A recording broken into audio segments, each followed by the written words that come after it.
सूरत जिले के अनुदानित माध्यमिक और उच्चतर माध्यमिक स्कूलों के शिक्षकों के लिए बड़ी खुशखबरी सामने आई है।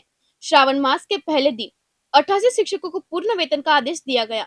सूरत जिले में शिक्षा विभाग की ओर से शिक्षकों के हित में बड़ा फैसला लिया गया है। अनुदानित माध्यमिक और उच्चतर माध्यमिक स्कूलों में 5 साल की सेवा पूरी कर चुके 88 शिक्षकों को पूर्ण वेतन के आदेश सौंपे गए हैं। दरअसल चालू वर्ष में कुल 251 शिक्षकों को पूर्ण वेतन का लाभ मिलना था। इनमें से 163 शिक्षकों को पहले ही आदेश दिए जा चुके थे, जबकि बाकी बचे 88 शिक्षकों को आज यह लाभ मिला। जिला शिक्षा विभाग की ओर से आयोजित कार्यक्रम में इन 88 शिक्षकों को पूर्ण वेतन के आदेश सौंपे गए। इस पूरी प्रक्रिया को जिला शिक्षा अधिकारी डॉक्टर भागीरथ परमार की अगुवाई में पूरा किया गया। पूर्ण वेतन का आदेश मिलने के बाद अब शिक्षकों को अन्य सरकारी लाभ भी जल्द मिल सकेंगे। डीईओ कार्यालय की ओर से विशेष ड्राइव चलाकर 15 अगस्त के बाद शिक्षकों को तत्काल सीपीएफ नंबर और अन्य लाभ उपलब्ध कराने की योजना बनाई गई है। वहीं जिला कलेक्टर तेजस परमार ने पूर्ण वेतन का लाभ पाने वाले सभी शिक्षकों को बधाई दी। लंबे समय से इस लाभ का इंतजार कर रहे शिक्षकों में आदेश मिलने के बाद खुशी का माहौल देखने को मिला। यानी सूरत जिले के 88 शिक्षकों के लिए आज का दिन राहत और खुशी लेकर आया। 5 साल की सेवा पूरी करने के बाद अब उन्हें पूर्ण वेतन का लाभ मिलेगा। वही प्रशासन ने बाकी प्रक्रिया भी जल्द पूरी करने की तैयारी कर ली है। सूरत जिला में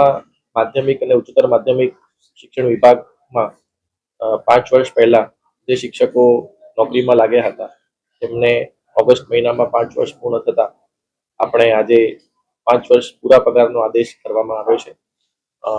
આમ તો આ ચાલુ વર્ષે ટોટલ 251 શિક્ષકોને 5 વર્ષ પૂરા થતા હતા ઓગસ્ટ સુધીમાં। એમાં 163 શિક્ષકોને અગાઉ આપણે આ પ્રકારના આદેશ કરી દેવામાં આવ્યા હતા। જે 88 શિક્ષકો બાકી હતા તેમને આજે જિલ્લા કલેક્ટર ઓફિસ ખાતે ડીઓ કચેરી દ્વારા જે કાર્યક્રમ યોજાયો હતો તેમાં તમામ શિક્ષકોને આજે 5 વર્ષ પૂરા પગારનો આદેશ કરવામાં આવ્યો છે। સરકારની જે નીતિ છે તે પ્રમાણે આપણે જ્યારે 5 વર્ષ પૂર્ણ થતા હોય છે ત્યારે કર્મચારીઓને અને શિક્ષકોને પણ આપણે 5 વર્ષ પૂરા થયા પછી પૂર્ણ પગારમાં સમાવેશ કરતા હોઈએ છીએ। સાથે સાથે ડીઓ કચેરી દ્વારા એક ખાસ ડ્રાઈવ કરીને તમામ શિક્ષકોને સીપીએફ નંબર પણ તાત્કાલિક ધોરણે મળી જાય તે માટેનું પણ આયોજન આગામી 15 ઓગસ્ટ પછી 3-4 દિવસ દરમિયાન કરવામાં આવ્યું છે।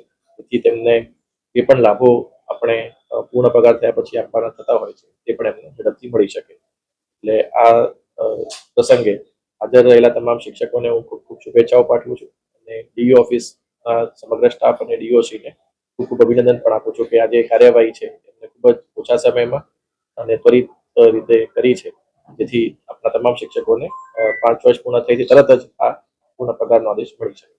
ધન્યવાદ। જિલ્લામાં ઉચ્ચતર માધ્યમિક અને માધ્યમિક શિક્ષણમાં જે આપણા શિક્ષકો અલગ અલગ એમાં ગ્રાન્ટેડ શાળાઓમાં પણ અને આપણી સરકારી શાળાઓ એમાં જે પણ 5 વર્ષના જેમાં સરકાર જે આપણે તરફથી શિક્ષકો રાખવામાં આવે છે તે તમામ શિક્ષકોનો સમાવેશ થાય છે।